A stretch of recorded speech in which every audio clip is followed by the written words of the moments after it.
Y competitivas. En un país con un tejido empresarial donde el 98% somos pymes y micropymes, esto debería ser una realidad. Pero hay muchos factores que lo hacen complicado. La empresa española es en promedio más pequeña que en la mayor parte de países europeos y menos competitiva. No falta emprendimiento en nuestro país. Abrimos muchas más compañías que la media de la Unión Europea, pero aún así nuestro tejido productivo es menor en densidad y sobre todo en tamaño. La Confederación Española de la Pequeña y Mediana Empresa, CEPIME, ha identificado más de 100 regulaciones que desincentivan que las empresas españolas ganen tamaño. Sin contar, ojo, que el 65% de las pymes consideran que no podrán participar en las inversiones ni recibir subvenciones del Plan de Recuperación de los Fondos Europeos. Vamos a analizar esta realidad, así como las alternativas para analizar el crecimiento de las pymes españolas con Luis Ariballos, secretario general de CEPIME. Muy buenas, Luis. Muy buenas, un placer. Vaya panorama que tenemos por delante. Menos mal que tenemos el Waka Waka aquí ayudando. Está entretenido, la verdad. Está entretenido. Desde luego, España sí que está claro que necesita empresas fuertes y competitivas. Vamos a recordar a nuestros oyentes qué es CEPIME, Luis. Bueno, CEPIME es la Confederación Española de la Pequeña y Mediana Empresa, ¿no?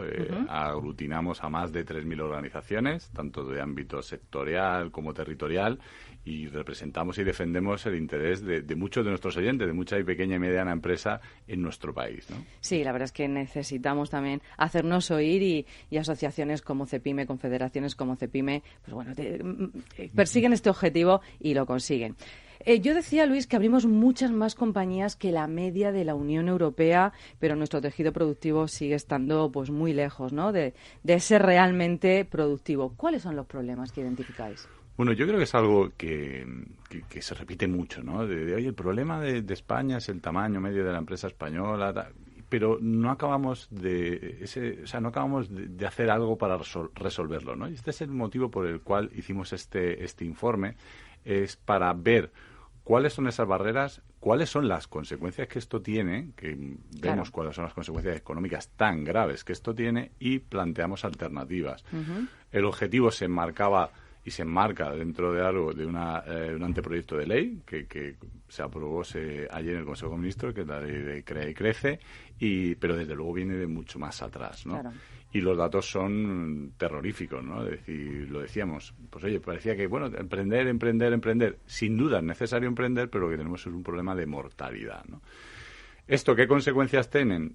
Solo igualando la media europea, no los países más avanzados, siempre en esto el paradigma es Alemania, solo igualando la media europea seríamos capaces de cambiar totalmente las cifras de nuestra economía. Seríamos capaces de crecer un 5% más en nuestro Producto Interior Bruto, de crear más de 1 millón de empleos.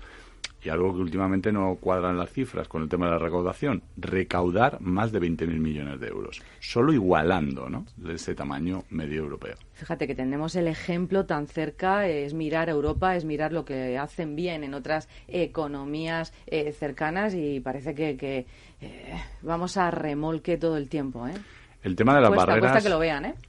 Lo ponemos, ¿no? Y lo hablamos, ¿no? El hecho de, oye, probemos, ¿no? Una de las medidas que planteamos a esas más de 100 barreras es, oye, probemos un tiempo a levantar estas barreras y vemos qué pasa. O sea, demos la posibilidad a cuántos de nuestros oyentes, a cuánta pequeña y mediana empresa, por ejemplo, una de las barreras que nos trasladan más importantes es la barrera del empleado 50, ¿no? Sí. Habláis de la maldición del empleado 50 en el informe, ¿no?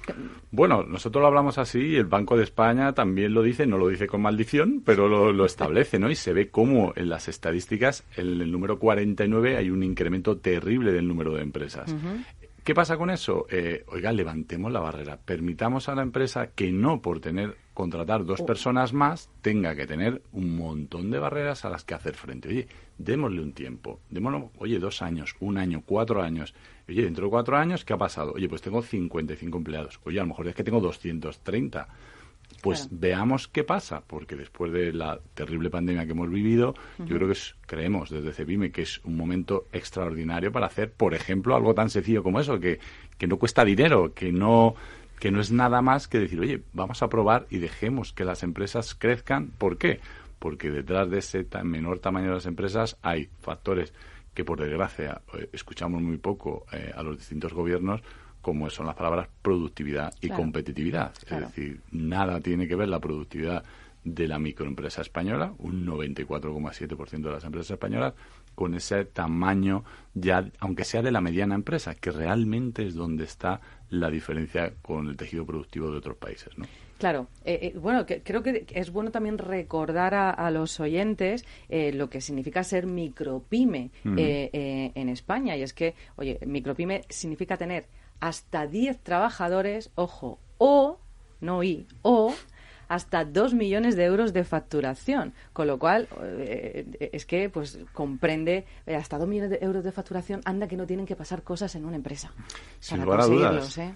Pero yo lo digo mucho, es decir, no, España es un país de pymes. No. Sí, que todo el mundo está poniendo ojos aquí de esto es así. Yo siempre digo, ¿España es un país de pymes? No, España es un país de de micropymes. Y es. Entonces, esto es crítico porque si no tienes un diagnóstico correcto, difícilmente puedes implementar soluciones que sean efectivas. Entonces, cuando hacemos la legislación, cuando planteamos propuestas, cuando planteamos reformas, cuando hablamos de tantos temas, tiene que ser usted consciente de cuál es la realidad del tejido productivo español. Claro. No puede ceñirse en un tamaño de una compañía que no es la realidad del tejido productivo en España, pero que tampoco es la realidad del tejido productivo en Europa. En nuestro país, acentuado, correcto. Sí. Pero que tenemos que ser conscientes de cuál es la realidad, ¿no? Sí, nuestros políticos son muy poco conscientes de ello. Hablabas también de la mortalidad, ¿no? Solo la mitad de las empresas sobreviven 3 años después de nacer, ¿no? Y eso solo las que no logran crecer, la mayoría se quedan relegadas a ser micropymes, ¿no? Como decíamos. Esto es una actividad de alto riesgo. Sí. Y es consciente, y esto es muy positivo que la sociedad lo conozca. Es decir, ¿para qué? Para que valore la labor, el esfuerzo y el riesgo que comprende emprender una empresa y sobre todo luego mantenerla.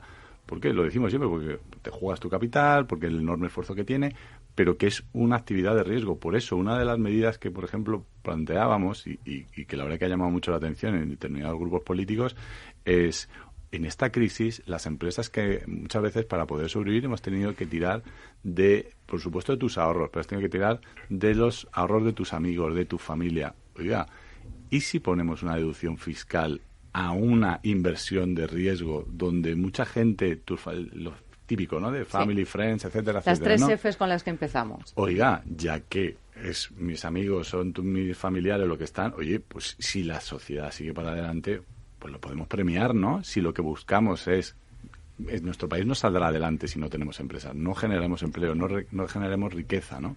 Oye, ya que estamos quitando las degradaciones de otras cosas, pues a lo mejor podríamos ponerlo, ¿no? Como distintas alternativas, pero sin duda el tema del crecimiento empresarial es algo que es más difícil de lograr, sí, que no queda tan bonito en un tuit y ya, pero es que son medidas, como decimos nosotros, no de corto plazo, sino de medio y largo plazo. Hay que poner las luces largas. Sin duda, es lo que va a tirar adelante el país. Esas 100 medidas, esas 100 alternativas, Luis, vamos a destacar algunas, no tenemos tiempo para hacerlas de 100, pero nos gustaría, a mí y a todos los oyentes, conocerlas una por una. Vamos a destacar las que te vengan ahora más relevantes. ¿De las barreras o de las medidas? De las medidas, sí. Bueno, planteamos, por destacarlo, os decía una, ¿no? Simplemente no cuesta dinero. Levantemos buena parte de esas barreras en materia de auditorías, en materia de presentación de IVA, en materia de laboral. Levantemos esas barreras y demos un tiempo. Oye, a ver qué pasa. Eso no es mucho pedir, la verdad. Siguiente, oye, lo que estamos hablando, incentivemos que se capitalicen nuestras compañías. Sabemos cuáles han sido los resultados de las empresas españolas, desgraciadamente, por la caída tan fuerte que ha tenido dentro de nuestro país, mayor caída de la OCDE. Oye, incentivemos el apoyo de capital a nuestras compañías con el objetivo de hacerlas más grandes. Fusiones. Oye, parece que en esta crisis nos han enseñado, yo creo que a mucha gente, el hecho de que nos podemos unir. Claro. Que no solo existe el crecimiento orgánico, sino que a lo mejor, oye, se pueden hacer alianzas con distintas compañías. Oye, ¿eso tiene riesgos? Incentivemos esos riesgos. Es decir, son medidas que parecen muy sencillas y que el coste es muy, muy bajo, pero pueden llevar a cabo beneficios terribles. Y por ya no enrollarme más, un tema fundamental, el tema de formación de las personas al frente de las compañías. Fundamental. No, esto es capital humano. No es lo mismo dirigir una compañía hace unos años que ahora. No es lo mismo dirigir una compañía con 5 trabajadores que dirigir una compañía con 50, ¿no? Ahí también hay que invertir, hay que establecer políticas y hay que establecer mecanismos para que eso se lleve a cabo. Bueno, y este 65% de dueños de pymes que no creen que realmente vaya a llegar el dinero de los fondos europeos a ayudarnos. ¿Qué podemos hacer con esto? Esto es terrible, ¿no? Yo en esto existe una comisión permanente con el gobierno en la que participamos COE, CEPIME, Comisiones Obreras y UGT desde hace unos cuantos meses, ¿no? Y nos reunimos de manera permanente. De cara a los oyentes y por no hacerlo muy largo, los fondos tienen 2 patas fundamentales. Tienen la parte de la inversión y tienen la parte de las reformas. La parte de las reformas preocupa muchísimo a la pequeña y mediana empresa, claro, y le va a llegar al 100% de las empresas. Es decir, reforma laboral, reforma de las cotizaciones, todo esto le llega. Y por el contrario, tenemos que solo una tercera parte, por redondear, de esa pequeña y mediana empresa cree que puede tener alguna alternativa de que le llegue la inversión. Mucho me parece. Mucho te parece. Ojo, es verdad que quedan 2 años, es un reto terrible en el que tenemos que trabajar todos, pero ojo que al final el que ha podido ser pues uno de los mayores esfuerzos que ha hecho Europa a nivel de cuantía, a nivel yo creo que de concepto, de generosidad por parte de otros países, pueda ser percibido por el tejido productivo no como algo positivo, sino como algo negativo. Vamos a quedarnos con algo positivo, Luis, porque desde luego si algo sí está claro. En este programa somos muy optimistas, miramos el futuro y el empresariado y el emprendimiento como el motor que impulsa a España. Vamos a dar un mensaje positivo y de optimismo a nuestros oyentes. Bueno, sin lugar a dudas, o sea, los empresarios son optimistas por naturaleza, porque si no es imposible. No nos queda otra. Yo creo que hay que ver el lado positivo. Es un momento apasionante y de relación con estos fondos. Yo creo que animar desde aquí, aprovecho este micrófono, para que todas esas pequeñas empresas crezca ese número de los que crean que puedan llegar. Que se pongan las pilas, que no es algo que no va con ellos, sino sí que va con ellos, y lo que tenemos que hacer entre todos es establecer los mecanismos y por parte de todas las administraciones para que lleguen a todos, si no serán un fracaso. Bueno, pues seguiremos hablando con CEPIME, mucho que hablar de CEPIME 500, de CRECEPIME y un montón de cosas más, pero tenemos que seguir el programa y te esperamos muy pronto. Muchas gracias, Luis Albayo. Muchísimas gracias, un placer.